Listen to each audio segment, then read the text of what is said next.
এ পর্যন্ত কওমি ঘরানার যত আলেম রয়েছেন বা জামাত ইসলামীর বিরুদ্ধে যত আলেমদের কথা রয়েছে, কোনো আলেমরাই এই কথা বলে নাই জামাত ইসলামী কাফের। এই আকীদার কারণে তাদের সাথে কোনো রকমই ইসলামের সম্পর্ক রাখা যাবে না। বিগত সরকারের আমলে এই হেফাজতের সভাপতি এবং আমির তিনি বলেছিলেন, আওয়ামী লীগ 200 বছর ক্ষমতায় থাকলেও আমার কোনো আপত্তি নাই। আর এই সময়ের দাবির বিরুদ্ধে যারা অবস্থান নেবেন তারা ইতিহাসের আস্থা করে নিক্ষিপ্ত হবেন। জামাত ইসলামের আকীদা ভ্রান্ত, তারা সাহাবী বিদ্বেষী। জামাত ইসলামকে সাহাবী বিদ্বেষী বলা হয় কেন? আলহামদুলিল্লাহ ওয়াসসালাতু ওয়াসসালামু আলা রাসূলিল্লাহ, আম্মা বাদ।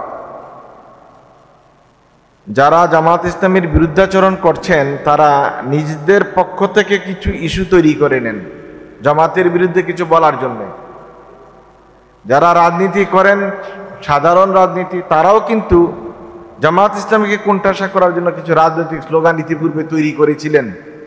জামাত স্বাধীনতা বিরোধী, জামাত রাজাকার, এই কথাগুলো কিন্তু প্রচলিত রাজনীতি যারা করেন তারা আবিষ্কার করেছিলেন এবং এগুলো বাজারজাত করার আপ্রাণ চেষ্টাও করেছেন।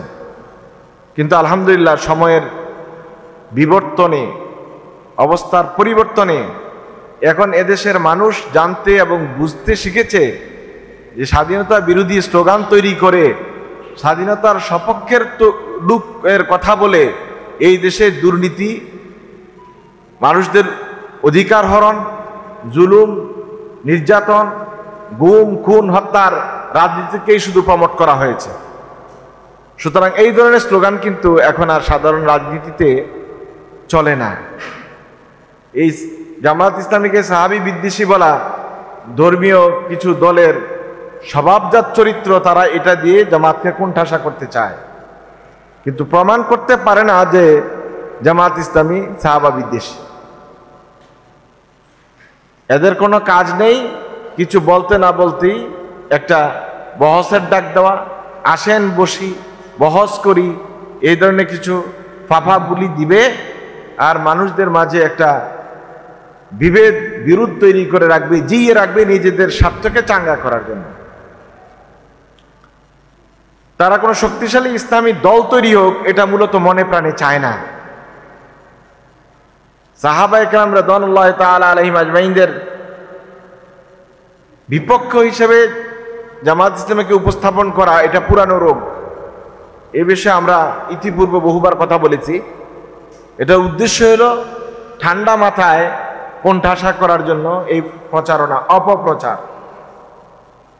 এই অপপ্রচার উদ্দেশ্য প্রণোদিত, হিংসা থেকে উদ্গত এবং নিজেদের দোষ ঢাকার জন্য একটি ঢাল হিসেবে ব্যবহার করা হয়।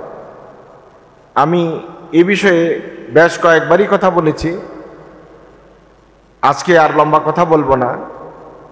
এই কথার মূল কথাই হলো যে মনের বিদ্বেষ থেকেই এই প্রচারণাগুলো চালানো হয়, যাতে করে মানুষের মনে একটি স্থায়ী ঘৃণা তৈরি হয়ে যায়। কিন্তু আলহামদুলিল্লাহ কোনো কোনো সময় অপপ্রচারও বিনা পয়সায় প্রচারের কাজ হয়ে যায়।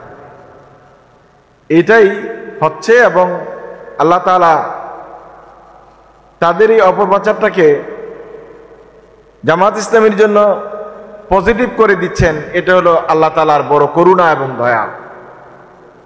আল্লাহ তাআলা কাকে দিয়ে কি কাজ করাবেন এটা আল্লাহ তাআলাই ভালো জানেন।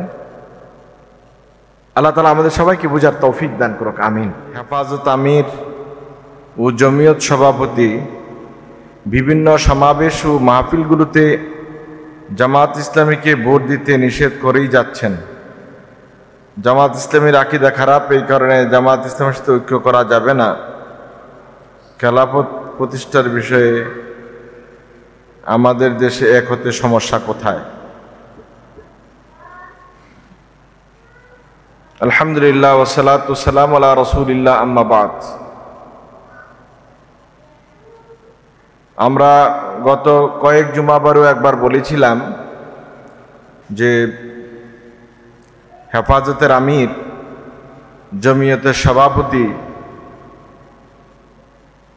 বয়োবৃদ্ধ আলিম দ্বীন, তিনি বয়সের ভারে এখন একেবারেই অশীতিপর বৃদ্ধ অবস্থায় আছেন, যে অবস্থায় তিনি নিজের স্বাভাবিক কাজগুলো করতে পারছেন না। সেই অবস্থায় একটি রাষ্ট্রীয় গুরুত্বপূর্ণ বিষয়, জাতির দিক নির্দেশনার একটি গুরুত্বপূর্ণ বিষয়ে বক্তব্য দেওয়াটা কতটুকু গ্রহণীয় এবং সমচীন তা বিবেচ্য বিষয়। জামাত ইসলামীর আকীদা খারাপ এই কথা বলে জামাত ইসলামীকে ভোট না দেওয়ার জন্য উৎসাহিত করতেছেন, এটা তার ব্যক্তিগত ব্যাপার, করতেই পারেন। তবে কার সাথে জোট করবেন এটাও সুস্পষ্ট করা উচিত।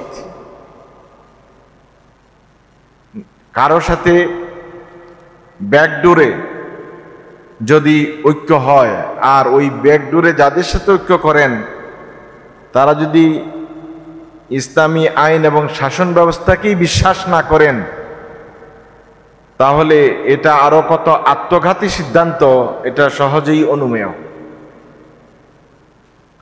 এ পর্যন্ত কওমি ঘরানার যত আলেম রয়েছেন বা জামাত ইসলামীর বিরুদ্ধে যত আলেমদের কথা রয়েছে, কোন আলেমরাই এই কথা বলে নাই জামাত ইসলামী কাফের। এই আকীদার কারণে তাদের সাথে কোনো রকমই ইসলামের সম্পর্ক রাখা যাবে না। সর্বোচ্চ হয়তো কয়েকটি মাসালায় তাদের সাথে, মাসালাও বলা যায় না, বক্তব্য হয়তো ভাষার বৈপরীত্য রয়েছে।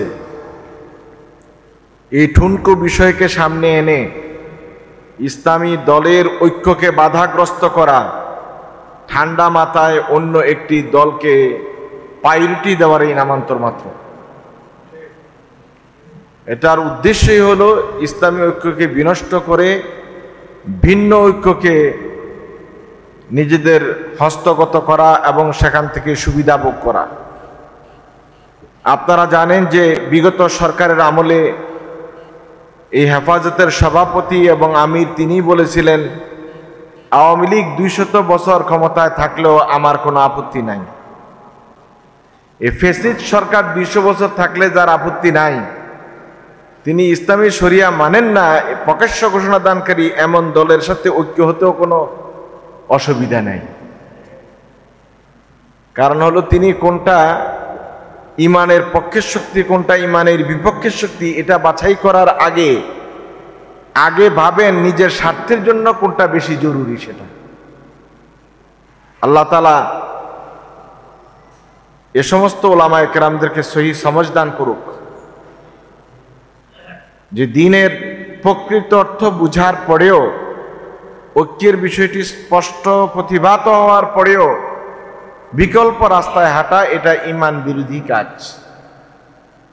বরং সকল দল মত নির্বিশেষে, শিয়া সুন্নি ওহাবি মাযহাবি লামাযহাবি সমস্ত ধর্মীয় গোষ্ঠীগুলোকে, দলগুলোকে একত্রিত হয়ে দ্বীন বাস্তবায়নের জন্য ঝাঁপিয়ে পড়া এখন সময়ের দাবি।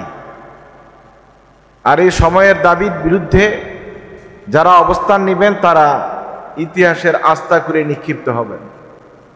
হয়তো ইসলামী দল ক্ষমতায় যাবে না তাদের কারণে, বিভিন্ন নেফাকির কারণে, কিন্তু তারা আল্লাহর দরবারে দায়বদ্ধতা থেকে বাঁচতে পারেন না।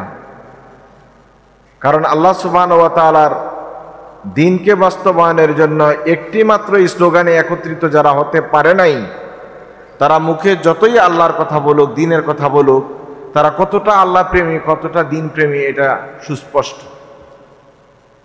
আল্লাহ তাবারক তাআলা আমাদের সবাইকে প্রকৃত কথাটি, হক বিষয়টি বুঝার, বলার, আমল করার তৌফিক দান করুক।